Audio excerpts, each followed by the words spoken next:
Great. And on to David Malone. Hello, my name is David Malone. My day job for the last 20 years has been making science documentaries, mainly for BBC. Last 7 years I've been writing about finance and economics. The reason I'm standing for leader is I believe one of the defining things about our times is that all the major parties in all Western countries and here have surrendered to the idea that finance and economics no longer need to be under democratic control. I would like the Green Party to be the party which says clearly, passionately and cogently to the electorate, this is wrong, it is dangerous, and it is fundamentally undemocratic. Unless we can bring finance and economics back under democratic control, then unless we can tax international corporations as we see fit, not as they see fit, unless we can bring them back within the rule of law instead of having them too big to fail and too big to jail, unless we can control our own money supply, unless we can decide what regulations we would like for trade instead of having them imposed upon us by international corporations and international trade agreements, unless we can do all of these things, which we cannot at the moment, then the rest of our manifesto is hot air, because we will not be able to deliver on them. If we were to be elected, someone from international finance or the laws which surround international finance would tap us on the shoulder and say, I'm sorry, did you not realize you can't do that? Previous governments gave that sovereignty away. I would like this party to be the party which says, we know how that is wrong and how to change it, and I believe we can. But we need a radical party to do it. I would like our party to be that party. Thank you.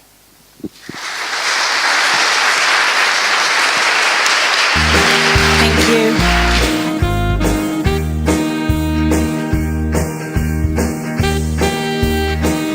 you. How to reach those who feel disenfranchised by Brexit. What I would say to a lot of the people who feel, especially the young who feel disenfranchised by Brexit, don't feel particularly picked on, because the bad news is it doesn't get any better as you get older. I've spent a lifetime feeling disenfranchised. Those things which are disenfranchising you are not specific to being young. What I would like to say about Brexit is that we should stop being focused entirely on whether we are in Europe or out of Europe, because your sovereignty, if we sign CETA, the TTIP and TISA, than was ever given to Europe. The worry I have about Europe is that if someone wants to pick your pocket, they get you to look at one hand while they pick your pocket with the right, and that's what I believe was going on with Europe. If we're worried about our sovereignty and our ability to decide for ourselves, Europe was never the problem. The trade agreements are the problem, and the two major parties haven't got it. Well, one of them is very keen on them, and the Labour is just confused, which brings me to Progressive Alliance. I don't really like the idea of a progressive alliance. I think the era of reformist politics, tinkering, is over. It's not a few bad apples, it's a poisoned orchard. You either tear that orchard up and plant again, or you'll have what we've had for the last 40 years, which is one poisoned harvest after another. A Labour Party led by Corbyn, maybe we could do business with them. A Blairite Labour Party, what is the point of getting the Tory out to get Tory light in? That's a Pyrrhic victory. And we certainly shouldn't talk to the Lib Dems because they're dead men walking. As for co-ops, the practical thing I would say about co-ops is it's not so much encouraging co-ops, but you have to start to undermine the almost total power given to the other economic forms like corporations. Very simple changes to corporate law would level the playing field. And if you don't level the playing field, you can say all the nice things you want about co-ops, they won't be able to compete. But there are things that can be done in law which would level the playing field, and suddenly co-ops would work. Thank you.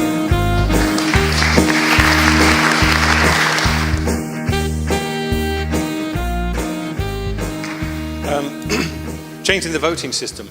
It's what we want. The question is, will the voters say, oh, we would like to change the voting system because it would be good for the Green Party? I don't think they will. I think we have to say, they have to want what the Green Party wants, and then they'll say, right, we want that party, how best to do it.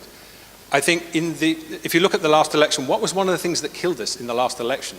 We didn't speak very much about finance and economics, and when we didn't speak very effectively. The next election will be about finance and economics and austerity.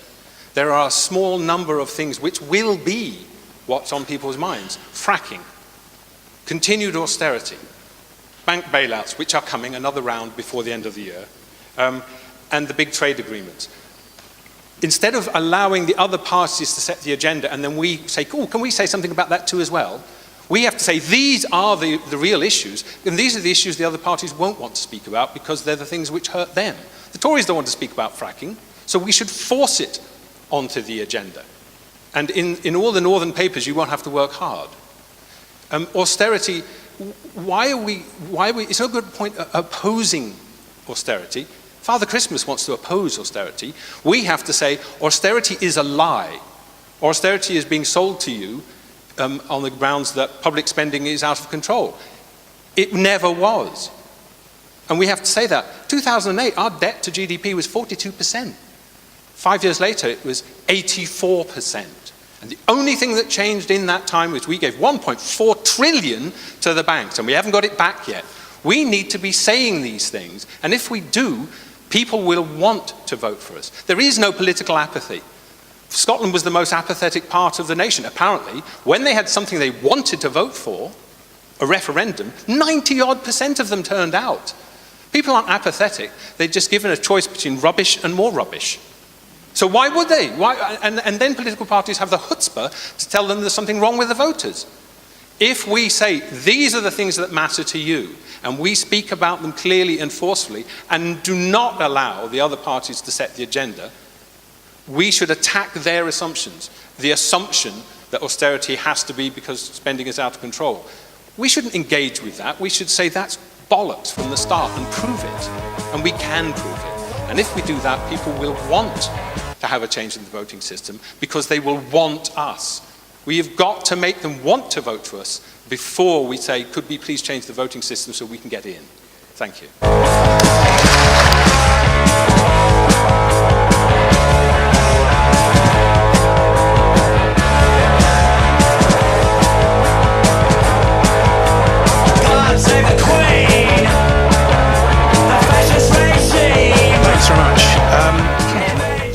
For me, the party is about division of labour. Jonathan, was that your jacket I just tried to try on there? Sorry about that. Yeah, it doesn't fit. But the thing is, we are all in this together. And what can I bring to the leadership team? That's really what I want to articulate in this short opening. It's not just about the individuals that you're selecting, and I think there's a lot I've done, and many people will have seen that over the last 2 years in terms of public speaking, supporting local parties, getting involved in by-elections, even though we don't have a cat and house chance, shall we say. It's giving that motivation and that passion to people in the party, but also presenting ourselves externally. And I think if there is a focus to how you want your leadership team to look, I think you should be looking at accountability. And that has both an internal and an external dimension. And yes, there's been a lot of political crisis, not just in domestic politics, but also in terms of international politics. And the Green Party has been sort of playing catch-up to some extent. But when we do that, we've got to make sure that we consult our local parties and our local party membership. That's imperative. Because if we don't practice what we preach internally, we shan't be fit for governance externally. And you can count on me, on the leadership team, or on GPEX, to say, yes, we need to be doing that. We need to check our position with the local parties, go through conferences necessary, because it will be a better decision-making in the long run. And that accountability also extends to external representation. So whether it's the Remain position, you can count on me to actually push that position. Whether it's citizens' income, which is voted by conference, we mustn't be slapdash about that. We need to project that properly. On all those fronts, that's what you'll get from me as Deputy Leader, accountability. Thank you.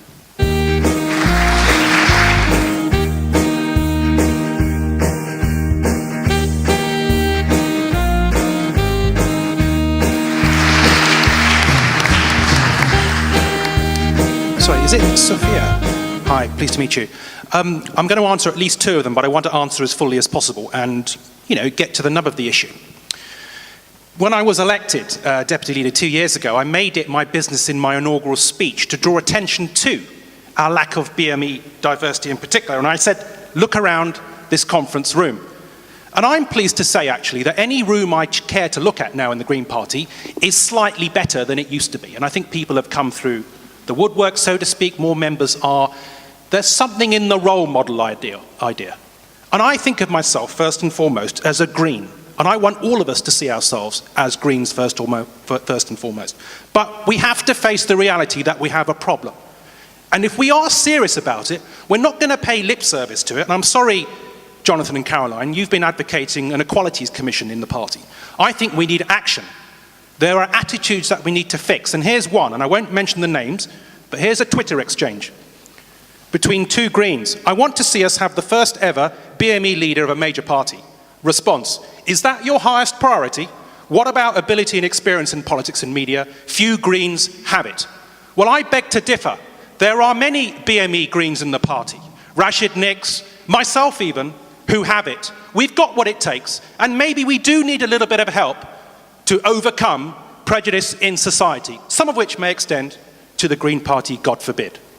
Now, in terms of what I have to offer to election campaigns, whether I'm going to Gypsy Hill, where we've narrowly lost out, I think what I have to bring is motivation and leadership and ambition. Jonathan quite rightly said, let's be optimistic. Absolutely. And let's not sell ourselves short. Whether it's going out into the rural areas, in mid-Suffolk, Anne Killett won by 2 votes just a few months ago. That's fantastic. That's the kind of gumption I want to bring to this party.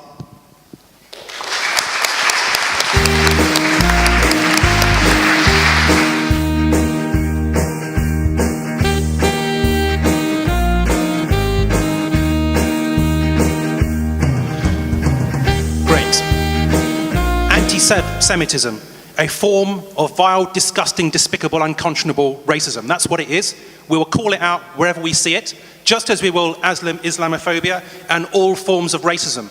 Undoubtedly, the accusation may indeed get leveled when we are discussing particular political and state crises in the Middle East, and we need to make sure that we make a sharp distinction between criticisms of polities and criticisms of a people. That's the kind of thing we need to be doing. We understand that, we get that. I applaud Natalie Bennett and I applaud Sian Berry actually in recent elections for both holding the line despite intense provocation, our policy on Israel-Palestine. In terms of what specific successes, I think that given the situation with the Brexit vote, we've lost one of our main forms of electoral focus in the Green Party, and fantastic MEPs with it, Molly Scott-Cato and Jean Lambert and Keith Taylor. That is little short of a disaster for our party. Many people joined because of our international policy, and we need to find a renewed focus. And what it does mean is that whatever money and efforts we were going to be putting into that electoral cycle, we can put that into the local elections, and that's where we've got to put our renewed energy. In terms of what can I provide that a leader can't? Well, firstly, there's something wrong with that question, because we're all leaders, and I don't just mean it because it sounds good. I believe it. We are a grassroots devolved organization, and we're all leaders, and I want to provide not leader-follower mentality, but everybody to be a leader in that party. And in terms of the nitty-gritty, am I through? In terms of the nitty-gritty, and I've seen it happen, Natalie occasionally has put a foot wrong, very occasionally we all make mistakes, whether it's on ISIL or you can use expletives in a ballot box. They've wheeled me out, press office have wheeled me out and said, that's a difficult one, you go and do that 20-minute interview on Radio 5 Live about ISIL. So I think actually there's a bit of a risk assessment there, that maybe you can put your deputy out when your leader, might need a little bit of help, and the difficult, I was told that was what's in the business called a hospital pass. It's when, it's a rugby term, the opposition are bearing down on you and nobody else wants to do it. But I did it.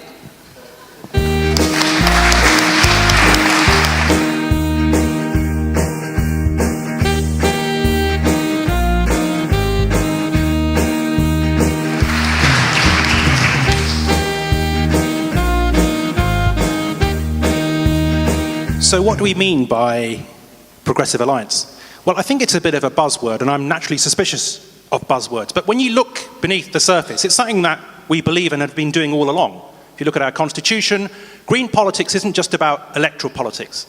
It's campaigning politics. It's not an end in itself. It's a means, if you will.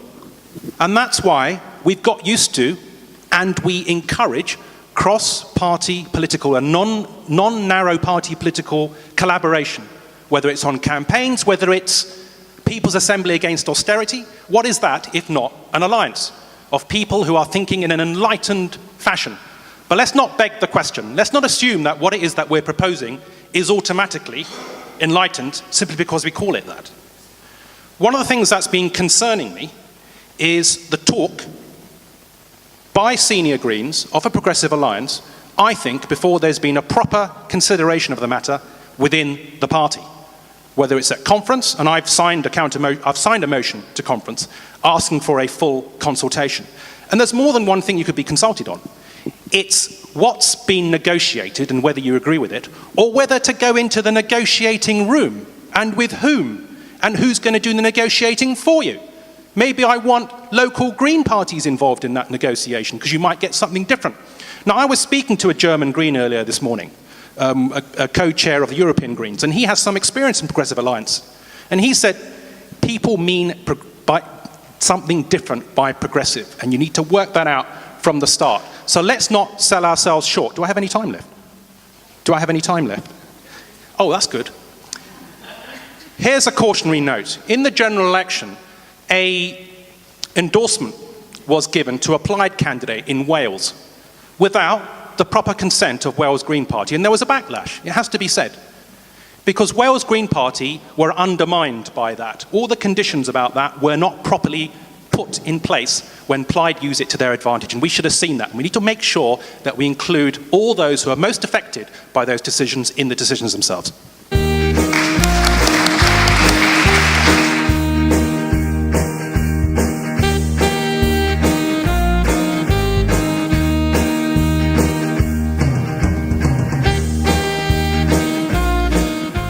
I love this party, and I think we've got a soul. And that's the kind of thing, the culture of the party, that I want to make sure we retain.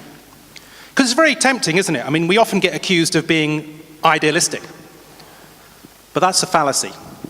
If by idealistic you mean we have values, that you call out injustice when you see it, whether it's the prevent strategy, and children in primary schools not even able to speak their minds for fear of being persecuted, that's idealistic, but it's also objective. Because we're at last chance saloon here in terms of the climate change emergency. And we are the only people, this generation, who are going to have to do something about it. So yes, I'm guilty of being an idealist, but this doesn't mean I'm not pragmatic. Why, I'd probably even shake the hand of Tony Blair post-Chilcot if I thought it could save one more Iraqi life. And that's the kind of compromise that you will often have to make in politics. But you need to have self-knowledge at the same time. You need to know and have your wits about you and not be seduced by the trappings of power. And that's what I want us to retain, the soul of the party.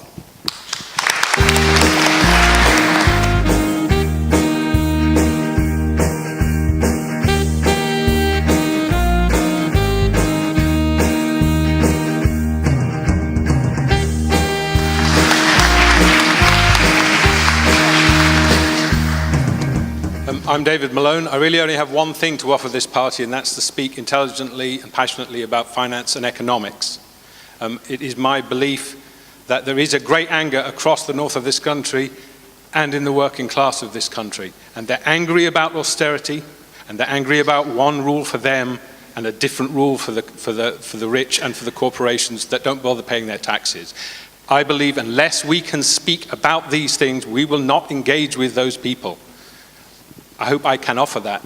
If I'm not the kind of person you want to speak about those things, then choose someone else, but please get someone who can speak about those things. Otherwise, when they ask us, how will that be paid for? If we don't have an answer, we will not get their vote.